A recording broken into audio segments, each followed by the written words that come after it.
Hey, what's up? This is Jay from Arizona Sports Classic. I want to give you some information about how I got started and how to encourage you to start your own YouTube channel or your own business for that matter. This all came about because over the past couple of years, my kids have been attending a couple of rec center tournaments here throughout the city and watching my kids play basketball from as early as third grade on up. I felt a love and a passion for the sport, and as I was getting older, I could no longer play. But I saw that with this kind of business, the kind of people were gravitating toward it, and I said, well, if people are gravitating toward it, there's probably a business venture in it, right?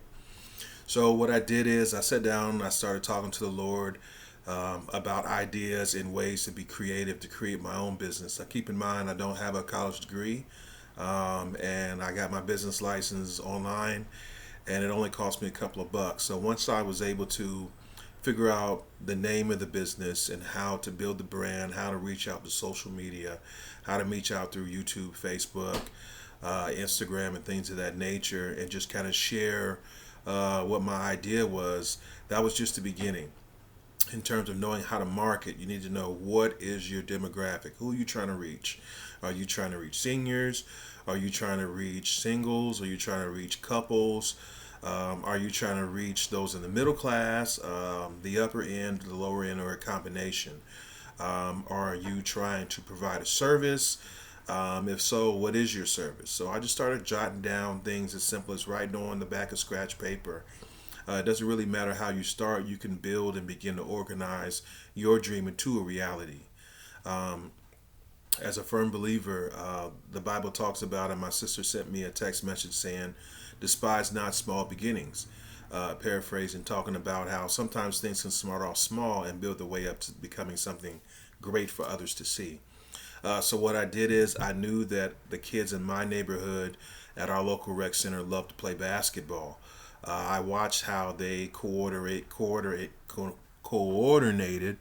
their basketball tournaments. I started looking at what would it cost to have referees. I started looking at, did I want to have a running clock, or did I want to have a halftime deal, or did I want to do four quarters? I started looking at other websites to see what the cost was for team fees. Uh, excuse me. I started looking out what would encase for me to have a tournament. What's my overhead going to look like? I started reaching out to friends, getting information on what it would require. Did I need to have insurance? Yes, you do need to have insurance. What I've been told is, and others may feel differently, but what I've been told here in Arizona is you're required to have a $1 million liability policy. So I had to reach out and get a few quotes and talk to a few insurance agents to get an idea of what I was looking at. Then I had to create and find a venue that would work with me.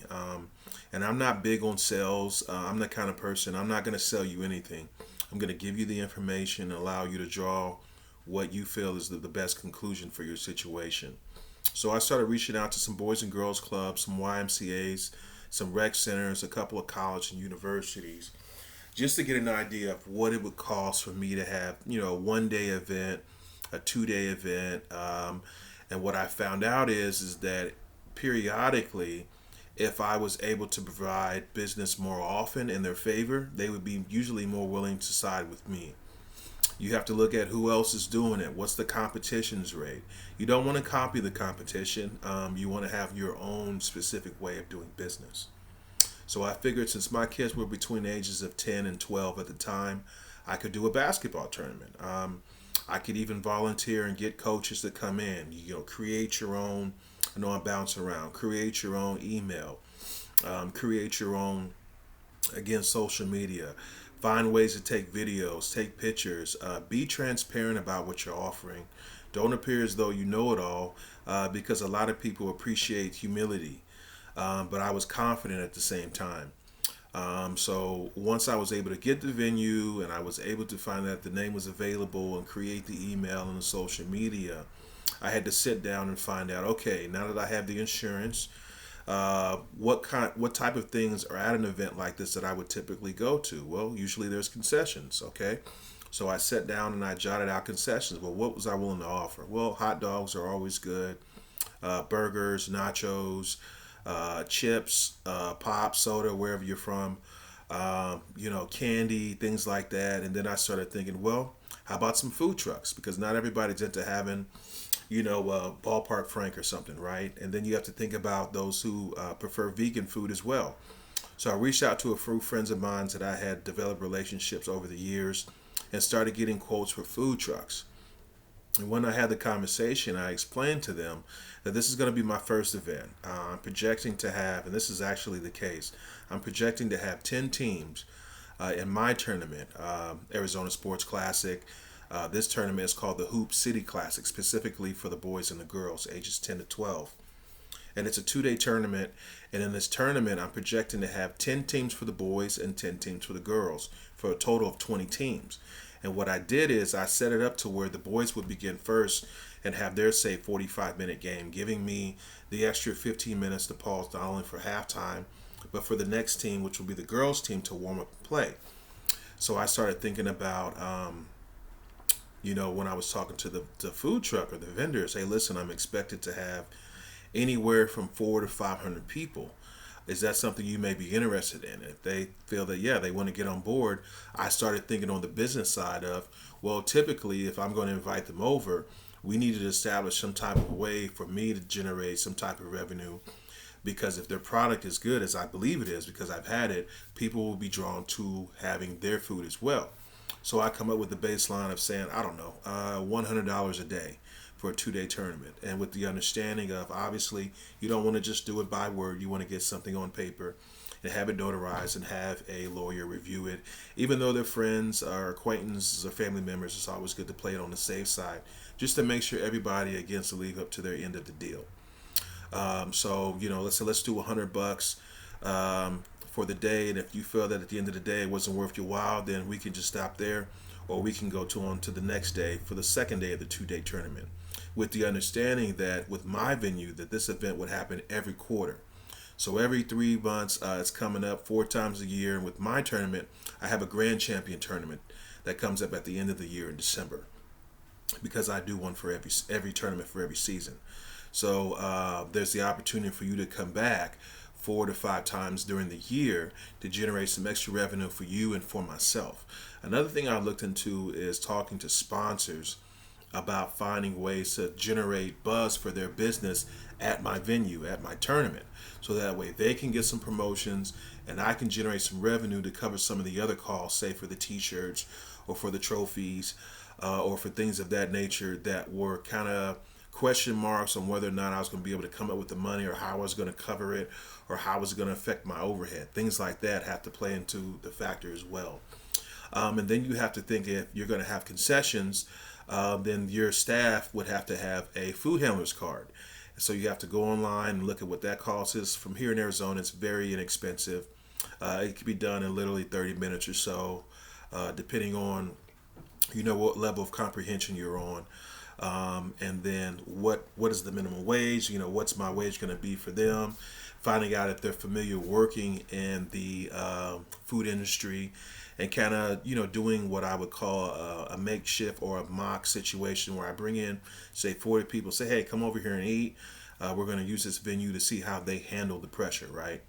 Along with that, I realized it was important for me to keep in mind what was the capacity that I could hold at the facility I was using. For example, let's say the facility I'm using here is 500. I want to make sure that I don't exceed that, because the fire marshal will have to shut us down in most cases, right? Because you want to operate within the laws of the land. And I also had to take in consideration a general admission fee. I'm thinking, okay, so what would I charge for adults and what would I charge for kids? Would I charge a flat rate? For me, it's not about profit. It's not about it's not just about profit. In other words, it's not about getting rich, should I say. I want to make it affordable. I want to make it a place that you can get out for the weekend with your family and build a memory. And I want to make it as inexpensive, or as reasonable, should I say, as possible. So yeah, let's do $3 for adults and $1 for kids 17 and under, something simple like that. Provide a wristband for them to get in and out. I also knew that I wanted to have security to ensure that the environment does stay safe. Whether you use to hire armed security or unarmed security is totally your call, but you have to work within your budget. Do you want to have off-duty sheriffs, officers or police officers there. That's totally at your discretion. But remember, you will have to fit that bill at the end of the day. But it's important, obviously, to be as professional as possible, and that's the direction I want to go in, because again, you're building a brand, and this all reflects back on me in terms of liability. It will reflect back on the business. In this case, my business is an LLC. So in the event, God forbid, that something happens, it won't direct me affect immediately, but it will affect my business, and that way we can, do what needs to be done to protect the customer as well as the business, because we're trying to make a living off of this. So I had to take that in account as well. Now, this didn't all come over at night. This was something that had been worked out for months, and something I had to reflect back for years. I picked it up and put it down. Roadblocks that come my way, some roadblocks I had created myself, got me in this position. So I decided this year, and I felt really led by the Lord to go with it. So I'm going to give it my all, and understand by doing this, I'm going to have to dedicate some time specifically for this, away from things that I would typically have to do or want to do. Putting in the time late at night, putting in the time on the weekend, mind you, still having a job and taking care of my family first. So as this all begins to come together, you start going through your checklist. You start talking to other companies that have similar setups. Now, some aren't going to be willing, I'll say, to reveal as much. Others will be revealing everything, because they understand that this is a business and it's a market, and they think it's healthy to contribute to others' dreams as well as their own. So I looked at food trucks, I looked at security, I looked at insurance, I looked at registering my business through the Secretary of State of Arizona website. It costs $50 or so, I want to say, but don't quote me. Looking at building a brand on social media, looking at the cost of having referees, and making sure that they're up to code, and that they've went through situations where you've monitored how well they do. For instance, my kids attend one of the districts here in Phoenix, so after the games, I would walk up and talk to the coaches. I would talk to the referees, get an idea of how well they've been doing, how long they've been doing it, would they be interested, developing relationships with people. I'm not going to say you have to be gun-ho, but I'm going to say you have to be willing to be bold, and not necessarily just speak everything that comes to your mind, obviously, but you have to have the conversation to build up your baby. I work for a guy for a few years now. What I typically say to him is, hey, this is your baby, and I'm going to take care of it. So as a lead dog on this, I have to be the one leading the pack, because ultimately, again, it will fall on me. So reviewing referees, security, social media, looking at the venue, can I afford the venue, having the insurance for the league, and then going out and reaching out, developing flyers, setting up a telephone number, all those things, an app or what have you. Will you have a DJ? Will you not have a DJ? Setting up a registration fee, coming up with an appropriate price for the tournament. These are all things to take in mind, but I'll tell you, the information is out there. Specifically, YouTube has been very, very helpful for me.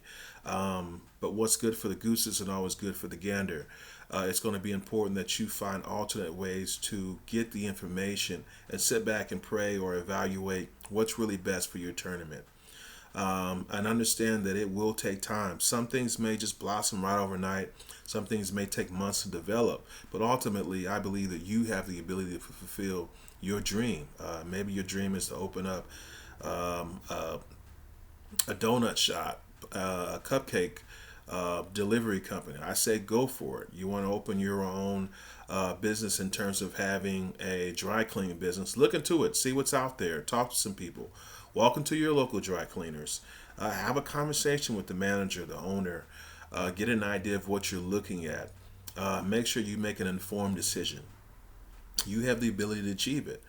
I believe a lot of times what stops us from achieving our dreams isn't necessarily the people, because people aren't always going to have confidence in you and your dreams.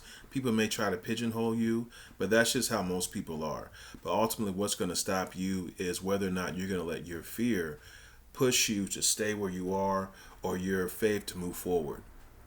And as a believer, that's really what's catapulted me, having the right people around me, praying, having confidence, and believing that we can do this. We can do this. If you have the right people in your circle, it can happen. And understanding that this is about trial and error. God knows how many times, what is it, Thomas Edison worked on the light bulb. I could use some good lighting here now. As a matter of fact, who knows how many thousands of light bulbs he went through to find the right fit, to find the right filament for the job.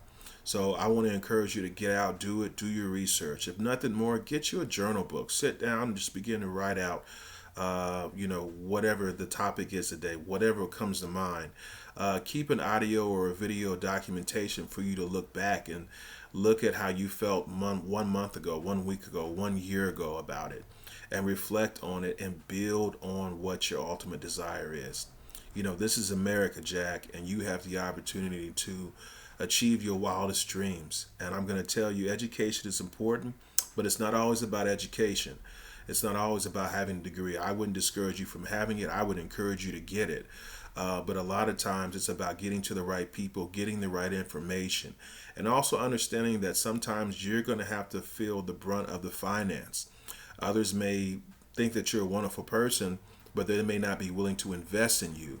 So you may have to sit back and say, okay, in order for me to make this come true, I may have to pick up a second job, and for the next year, I may have to dedicate that time and that money aside for this thing and sacrifice what I want ultimately to project what I want to have next year or next fall or next spring, and build on it, and be consistent. And also, I will tell you, as I'm wrapping it up, don't let it overwhelm you. Don't become full of anxiety. Be able to take a step back. Be able to turn off the phone, turn off the laptop, and just relax and take a pause. As I say, pause for the cause. Take a moment away from it so that you can build what your dream is, and understand that it will come and that roadblocks are part of the path. That success isn't measured just in a moment, it's measured over a period of time. And that if you dedicate the time on it and the time away from it, it can come to pass. I will tell you, another big killer for me was procrastination. God knows how many things that I had picked up and sat down and believed in and did this and did that and backed away from it. Some because it was the right thing to do, others because I moved on to something else. So it's important to have focus, goal setting, and have discipline to achieve your ultimate dream. I'm still in the grassroots, the very beginning of this. And as I go, I can see the results are panning out slowly but surely, and I'm really excited. I've got other obligations that I have to be committed to. So I just wanted to post this video to encourage other people to get out and pursue your dreams. This is Jay with Arizona Sports Classic. Again, just to finish it up, the tournament and my idea is the Arizona Sports Classic. It is a brand where I will offer competitive basketball, really sports for kids at this time, ages 10 to 12. I want to branch over the 13 and 15 and up, and I want to go down to under 10. But you can't bite off more than you can chew.